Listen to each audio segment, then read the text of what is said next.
पूनम केंद्र। आज का जो ये वार्तालाप हुआ, मैं समझती हूँ बहुत दुर्गम क्षेत्रों से यहाँ पे सभी पदाधिकारी आई हैं और आपने तो सेवा सभी दुर्गम क्षेत्रों में दी है, तो यहाँ आने का कुछ न कुछ तो प्रतिफल या निष्कर्ष निकलना चाहिए। ये नहीं कि आप आए और यहाँ पे जो भी और उसके बाद आप चले गए और घरों में जाके चिल्लाए कि ये नहीं हुआ। मेरा आपसे निवेदन है कि सबसे मुख्यतः बिंदु जो है, जो पोषण को लेके हुआ, मैम ने भी बताया, मैं बोलूंगी कि अपने स्तर से जिस हिसाब से क्वालिटी और योग्यता सरकार ने आंगनवाड़ी की रखी है वो 100% दे रही है, जैसे भी दे रही है। मैंने पौड़ी जनपद को देखा, पूरे उत्तराखंड में पहले नंबर पे sir Jitendra Kumar ji DPO sir थे हमारे, और 2 बार उन्हें अवार्ड दिया गया था पोषण पे काम करने का। मैं भी ग्रामीण क्षेत्र में रहती हूँ, दुर्गम क्षेत्र में रहती हूँ, मुझे पता है, मुझे खुशी हुई।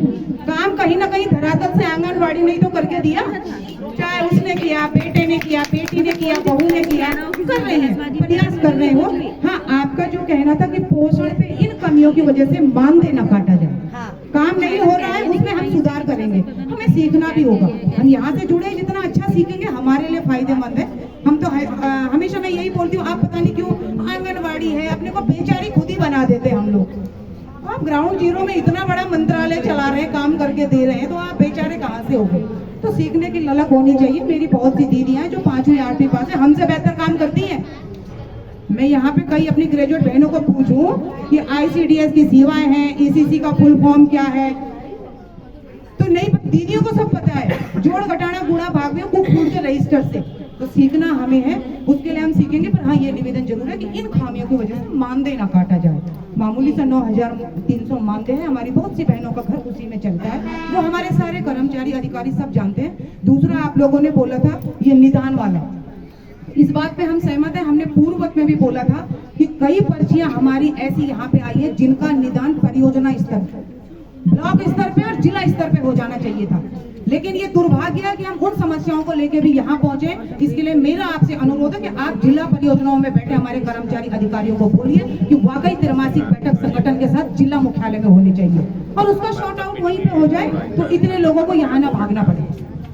दूसरी बात, ये सही बात है कि कई बाबू हैं, चाहे सुपरवाइजर मैडम है, कई CDPO है, बाल विकास परियोजना अधिकारी परियोजना को चला रहे हैं या चला रही हैं, उनकी एक शॉर्टली भाषा हो गई, आप निदेशालय में जाओ वहाँ बात करो, आप निदेशालय में जाओ वहाँ बात करो। दूसरी बात, एक मिनट आप ना बोलिए, मेरी भाषा समझ में नहीं आती हिंदी में, तो मैं आपको एक मिनट बोलिए। दूसरी बात यह है कि हमारे जो आउटसोर्सिंग से कर्मचारी लगे हैं सर, दुर्गम क्षेत्रों में आपको पता है एक बाबू 3-3 परियोजनाओं को चला रहा है। दुर्भाग्य से हमारे तो कई बाबू ऐसे हैं जो बेचारे फोन ही नहीं उठाते हैं। एक जो आउटसोर्सिंग वाले NRLM वाले, तो हमारे भाई ने ये जो देख रहे हैं, मुझे लग रहा है पूरा पोषण ही वो चला रहे हैं उत्तराखंड में, पूरा पोषण ही। इस बात के लिए मैं वो भी बधाई के पात्र हैं, वो कितना जो देखेंगे, तो उसके लिए हमारी ट्रेनिंग नहीं हो पा रही है। हालांकि कोई बोल रहा है ऑनलाइन होगी या 2-3 दिन के लिए, 1 दिन के लिए आ जाओ, उसमें भी परफेक्ट आदमी नहीं बन रहे। देखो, हम लोग थोड़ा बहुत शिक्षित हैं, जब हम ही परफेक्ट नहीं बन पा रहे तो टाइम लगेगा। पहले था हमारे टाइम में से ट्रेनिंग होती थी, हमारी कार्य प्रशिक्षण मांगे।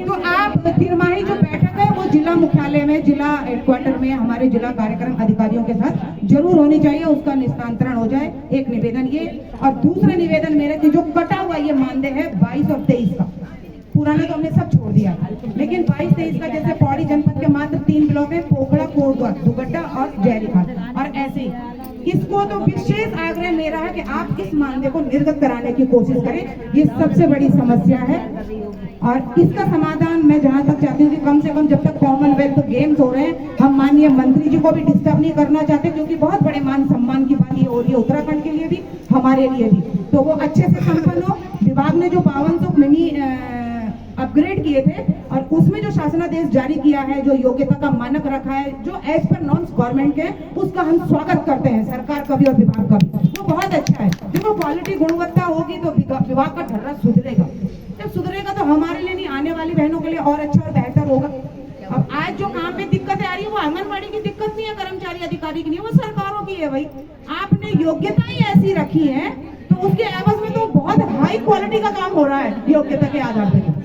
वो माने ना माने, वो चाहे हमारी सम्मानित सुपरवाइजर है, CDPO है, DPO सर है, वो टेबलों में काम तो आंगनबाड़ी ही ग्राउंड से करके जा रही है, वो बैठ जाए तो कहाँ से आंकड़े आएंगे? भाई केदारनाथ आप तो होनी जो आंकड़े आ रहे कि इतनी गर्भवतियां इतनी इतनी इतनी सरकार 5 मिनट में आंकड़े जो जारी कर रहे हो ग्राउंड जीरो से रिपोर्टर तो तुम ही हो, तुम दे रहे हो तो वो अच्छा हो रहा है, उसमें सीखना है, वो स्वागत योग्य है। और हाँ, एक प्रपोजल जो हमने बोला वाकई वो कैबिनेट में और माननीय मंत्री जी को हम देंगे कि जो हमारी हेल्पर बहनें हैं और वो उक्त केंद्र में चाहती है कि वही प्रमोट हो अनुभव के आधार पे। वो हाई स्कूल है, अगर उसके पास इंटर नहीं सर्टिफिकेट है बट उसके पास 2